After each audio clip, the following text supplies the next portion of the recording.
Okay, listen up, Malawi.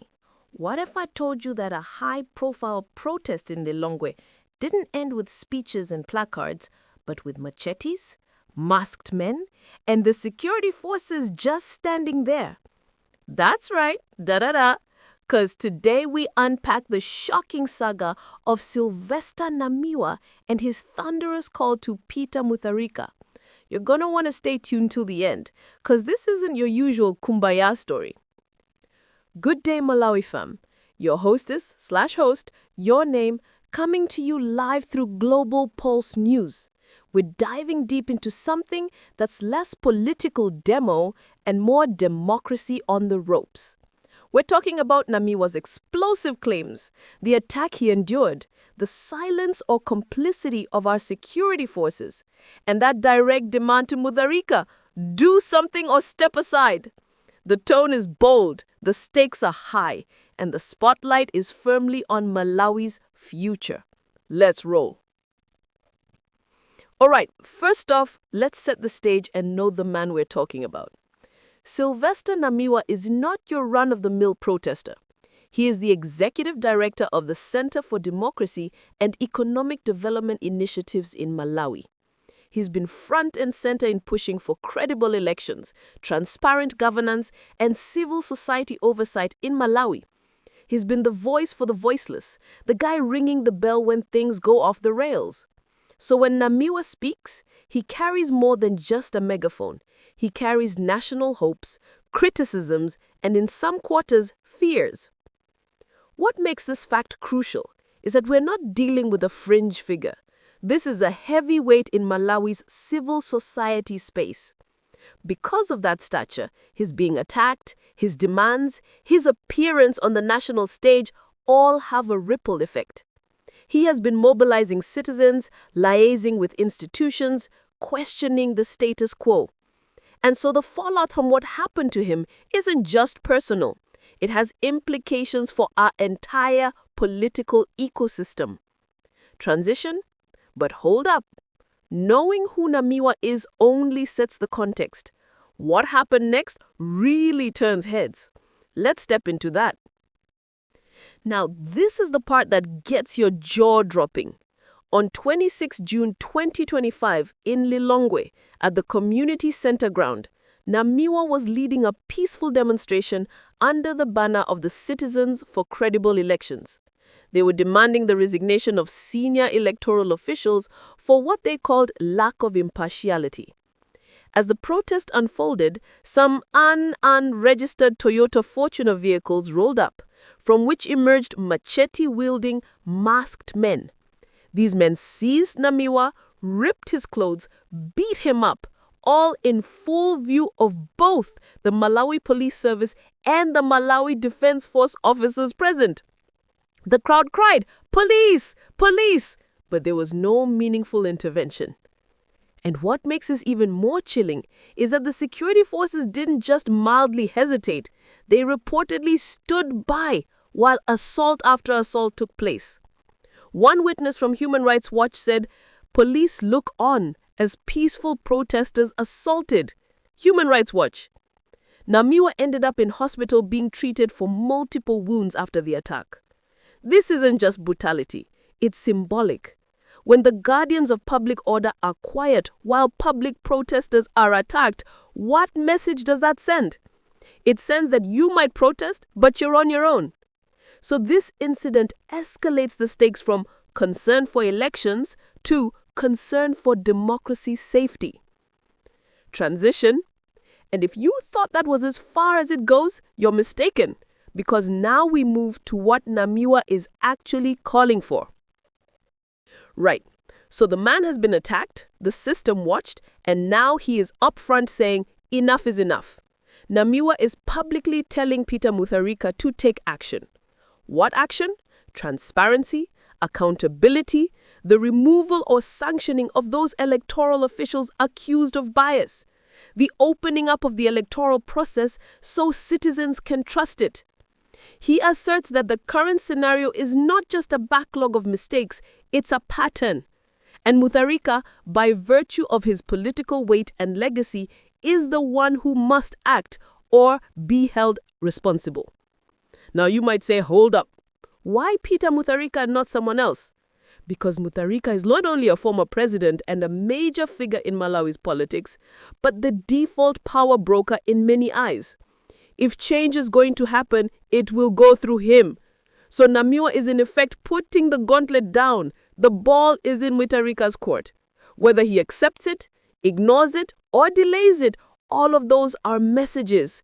And Namiwa's message is loud. We are watching, we are demanding, we will not back off. Transition?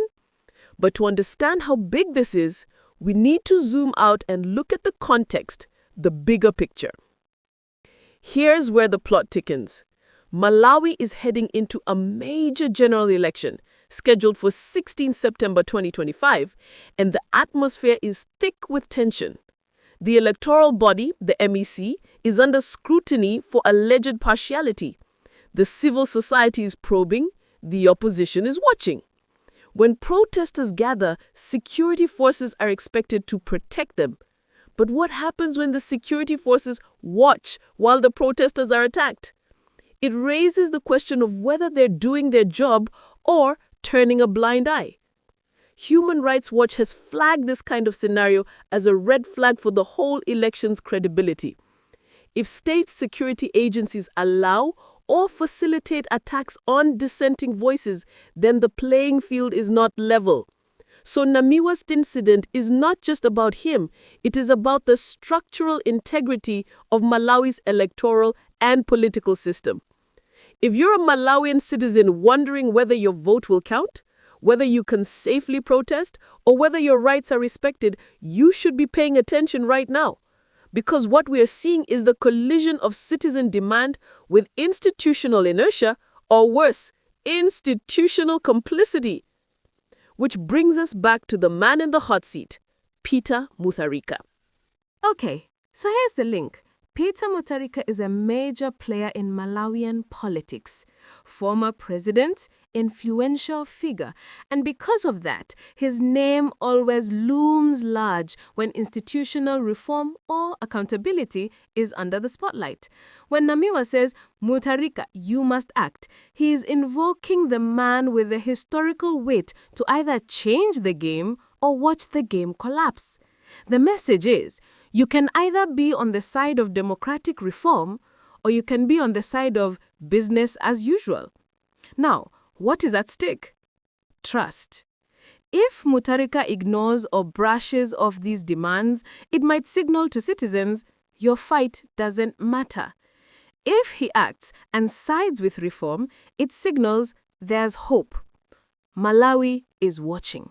The opposition is watching, the civil society is watching, and the clock is ticking toward the election. So Mutharika's response, or non-response, is high stakes. It's not just political theater, it could shape how ordinary Malawians view their rights and how the world views Malawi's democracy. Transition. So, what exactly is Namiwa asking for? Let's get to that. Here's where the rubber meets the road. Namiwa wants concrete action. He doesn't just want promises. He's calling for independent audits of electoral systems, resignation or removal of senior election officials with questionable impartiality, protection for citizens exercising protest rights, thorough investigations into attacks on peaceful demonstrators, and transparent institutions that don't look like they're backing one party or another. These are more than demands. They're demands from the ground up. And when a civil society leader comes with that much fire, the expectation is high. If Mutharika responds with lip service or delays, the credibility gap widens. If he responds with action, that opens doors for change. So Namiwa is basically putting a challenge out to Mutharika and indirectly asking the people, do you have faith in your government or not? Transition.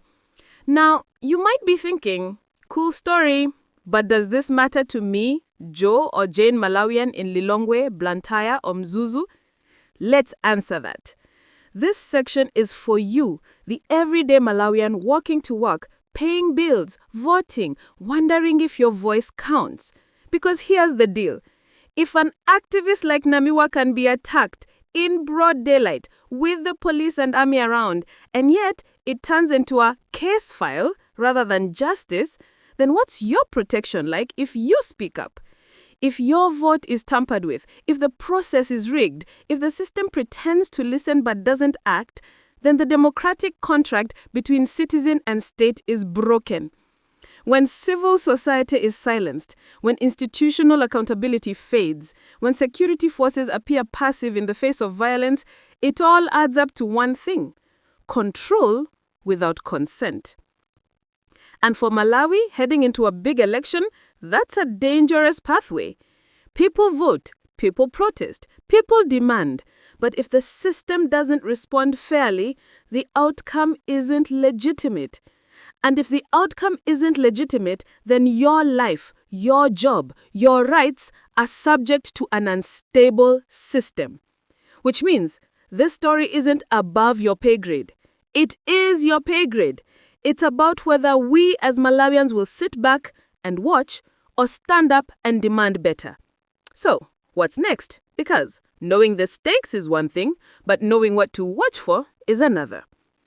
Here are the things to keep your eyes on. First, will the Malawi Police Service and other relevant security agencies actively investigate the attack on Namiwa, not just release statements?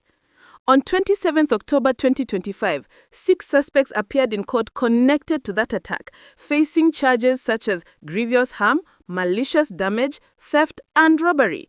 MalawiaTimes.com. This shows movement, but is this enough? Second, will Mutharika or his allies respond with genuine reform, or will they issue sympathy statements and move on? The proof will come in whether structures are changed, not just press conferences. Third, will civil society and the media keep the spotlight high so that the pressure remains? These aren't silent protests, they're loud demands for accountability. Fourth, for everyday Malawians, will you remain alert? Vote, protest, ask questions, hold officials accountable, because the system only works when people engage. So, keep your ears open, your eyes peeled, your voice ready, because this story isn't wrapping tomorrow, it's just getting into the deep part. If this video got your heart pumping and your mind racing, smash that like button, hit subscribe to Global Pulse News, ring the bell so you don't miss our next breakdown, and drop a comment.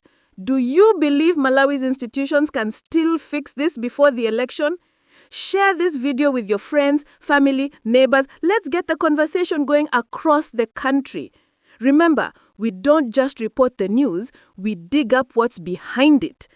Catch you in the next one. Stay sharp, Malawi. Stay engaged.